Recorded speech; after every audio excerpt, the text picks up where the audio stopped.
போதித்து நடத்துகின்ற துணையாளரே,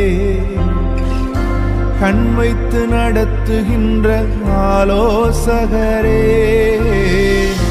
போதித்து நடத்துகின்ற துணையாளரே, கண் வைத்து நடத்துகின்ற ஆலோசகரே, வலப்பக்கம் சாய்ந்தாலும் இடப்பக்கம் சாய்ந்தாலும் வழி இதுவே என்று நடத்துகிறீர். நான் வலப்பக்கம் சாய்ந்தாலும் இடப்பக்கம் சாய்ந்தாலும்